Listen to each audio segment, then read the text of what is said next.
السلام علیکم ورحمۃ اللہ وبرکاتہ۔ آج میں جس حوالے سے بات کرنا چاہوں گی وہ سورہ فاتحہ کے بارے میں ہے۔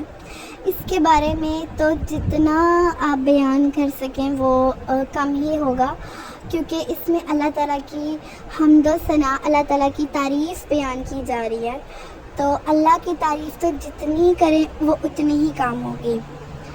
سورہ فاتحہ مکہ میں نازل ہوئی اور اس کی 7 آیات ہیں، اور سورہ فاتحہ کا مطلب ہوتا ہے فتح کرنا، کھولنا، اور اس کے دیگر نام ہیں اور وہ اس طرح سے ہیں۔ اس کو ام القرآن بھی کہا جاتا ہے، ام الکتاب بھی کہا جاتا ہے، شفا بھی کہا جاتا ہے کہ یہ شفا ہے، اور الصلاۃ یعنی کہ نماز اس کے بغیر مکمل ہی نہیں ہے، اور اس کو دم بھی کہا جاتا ہے، اس کا دوسرا نام دم بھی ہے، اور رقیہ۔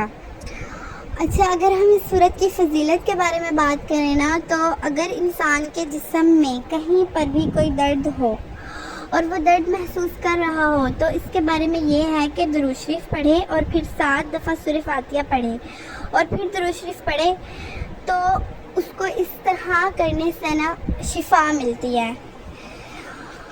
حضرت محمد صلی اللہ علیہ وآلہ وسلم اس سورت کے ہر رکوع پہ وقف کیا کرتے تھے اور اس کو ٹھہر ٹھہر کے پڑھا کرتے تھے۔ سورہ فاتحہ بہت زیادہ ضروری ہے، کیونکہ اس کے بغیر ہماری نماز مکمل نہیں ہوتی۔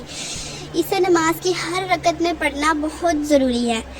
اب یہاں پر میں آپ سے حضرت محمد صلی اللہ علیہ وآلہ وسلم کا فرمان بیان کروں گی کہ جس نے سورہ فاتحہ کی تلاوت نماز میں کی، ہر نماز میں کی، تو اس کی نماز ہے، اور جس نے ہر رکعت کی نماز میں نہیں کی، مطلب ہر رکعت میں نماز میں نہیں پڑھی، تو اس کی نماز ہی نہیں ہے۔